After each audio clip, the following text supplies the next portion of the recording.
Welcome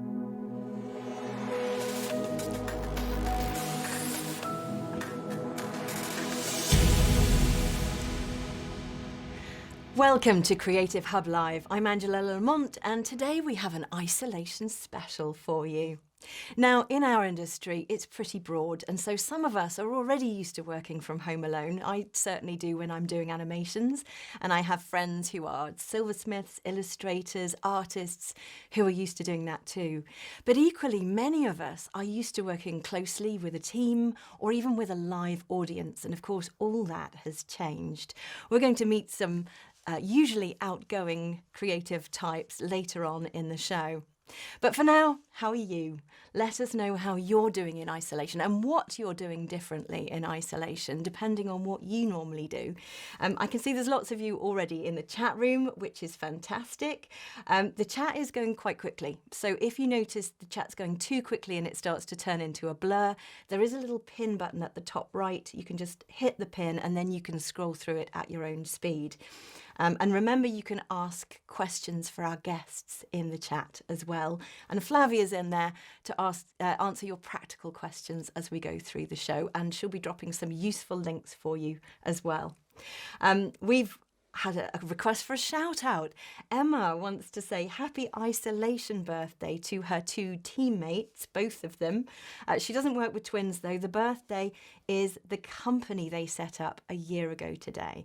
Oh, so happy birthday, Green Tree Creative. Jake is telling us how he's getting on in isolation. He says on the plus side, he's actually done a lot more exercise in isolation than he normally would. But then on the downside, he's having entire conversations with his cat. I think you're okay, Jake. I think a lot of us are doing that at the moment. And in fact, I have conversations with my chickens and that started even before isolation. So you're all right. And Yolanda is feeling very happy because she's managed an entire Zoom meeting today without anyone using a comedy green screen background. So she says there is hope for the future. That's good to hear, Yolanda. I was getting worried about some of the new isolation behaviours there. But we've all got to get used to a new normal, and my two guests are no different. So please say welcome to Gerard Georgie Coll, who's a filmmaker, and Lise Mick, who's an actor. Hi. Thanks for coming on Creative Hub Live. Now, Lise, one of the first things to happen during isolation was to stop public gatherings. And your whole of March was supposed to be spent in Italy doing a production of Mamma Mia. That's now been postponed, not cancelled, but postponed for the foreseeable future. So I hope that is able to go ahead for you this year. But what have you been able to do in isolation? Well, thankfully, I have a lot of very creative friends. Some of them are also actors. So very quickly, once isolation started, they created all these different groups, these different chats. And one of them was a play reading group. I was quite apprehensive at first. I'm a bit of a Luddite. So when they read The Seagull, I was just a spectator. But then as time went on, my desire to practice my craft overrode my technophobia. And it's been really fun reading all the different plays with them. Fantastic. And Gerard, with the weather being so beautiful it has been, normally at this time of the year, you would be outside shooting with a team of people, wouldn't you? So how have you spent your isolation so far? Yeah, I certainly would be out shooting in this glorious weather. So my work has always been a mixture of shooting and then post-production, editing and the like. So it's been a mixture of working from the office or working from home as well as going out and shooting. It just means that I've had to switch to more of the post-production at home in the office kind of stuff. And it's not just making that switch, is it? Because you can't shoot any new footage, you've actually been quite creative about using pre-shot footage, but not stock footage.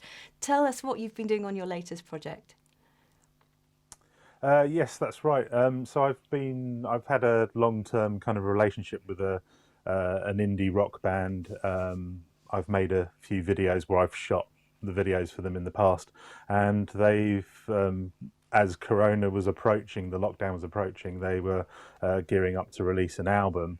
So we kind of had the same thought at the same time, which was how can we make these music promos now? Their idea was to just use footage from other films, and I kind of quickly pointed out to them that that would be quite costly because of rights issues. I was aware of there's a fair amount of footage there which is out of copyright, public domain footage. This covers a whole range of things from infomercials from the 50s and 60s and 70s to the very early films of Thomas Edison, which date back to 1896. So I've taken these old films and repurposed them, as it were, to make a series of music videos. They're actually releasing one song a week, so I'm on video number 5 at the moment, and there's one more to do. And I will ask Flavia to put the links to those videos in the chat room because they're really well worth watching. And some of that footage from 1896 is absolutely amazing. And it goes really well with the music as well, strangely, but it really, really works. So we've got some questions coming in for you now. We've got a question from Jason in Hammersmith. You've obviously adopted new ways of working during isolation. So do you think you'll retain any of those new skills or new ways of working that you've tried out recently? So Lise, what do you think? Well, what I'll take away from this, hopefully, is I've always been a bit of a perfectionist, always waiting for the stars to align before I do anything. So now kind of having been forced to do recordings, videos, recording music from my wardrobe, for example. Not something I'd usually do, but actually I really love the freedom it's given me to just share things without worrying about, is this perfect? Because actually I'm doing something that I love and I'm doing it because I love it. And that's the fun of it, right? So maybe not thinking 5 times before doing something after isolation, but just going for it a little more. Exactly. And so weird, as a performer, I've actually always been really shy about sharing what I do as well. But being isolated, you really want to reach out more and you really want to share what you're doing with people. Not maybe just as promotion, but, just kind of putting the word out there. And it's been so lovely because it's been a big kind of anxiety of mine in the past. And actually, it's lovely. And it's lovely to get feedback from friends and people. Gerard, do you think you've tried anything new during isolation that you'll retain when we get back to whatever our new kind of normal is? I think my experience has been similar to Lise's.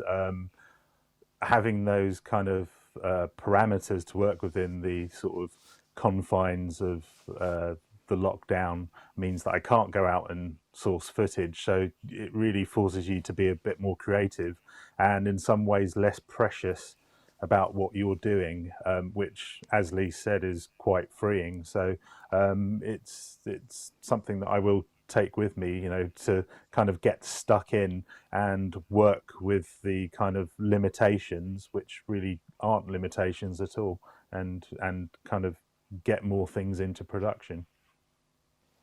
We've had another question in from Cavell in Birmingham. She says both of you seem to have adapted really well to working in this new style during isolation and taking things online and doing things more quickly. But do you think that viewers and audiences will adapt equally well to seeing things like theatre production online and interviews on TV that are obviously done in a more of a Zoom style? Gerard, what do you think?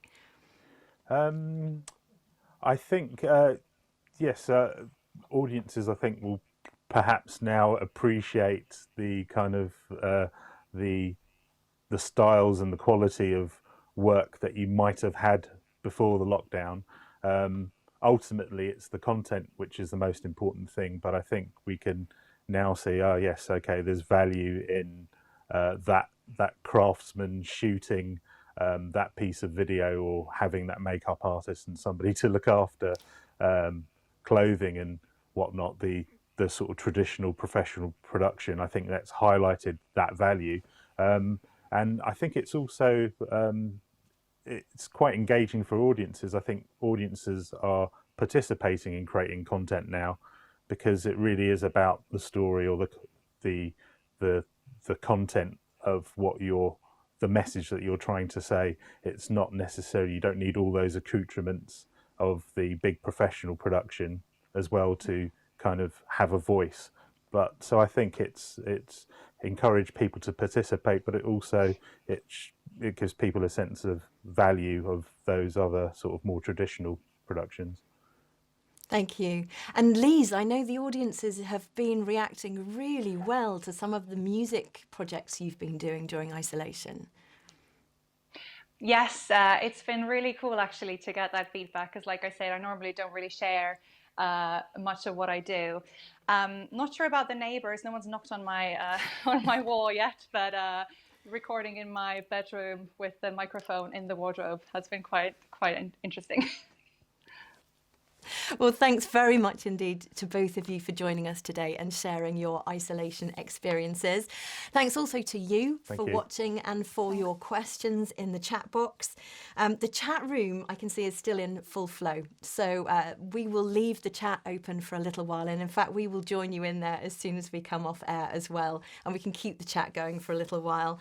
Do let us know what you'd like to see next on Creative Hub Live, because we're only here because we tackle the topics that you want to know about. But for now, that's it from all of us. Thanks to Andrew and the production crew for keeping us on air and online, and to Flavia for looking after everyone in the chat box. Thank you for spending your time with us, and I'll see you next time.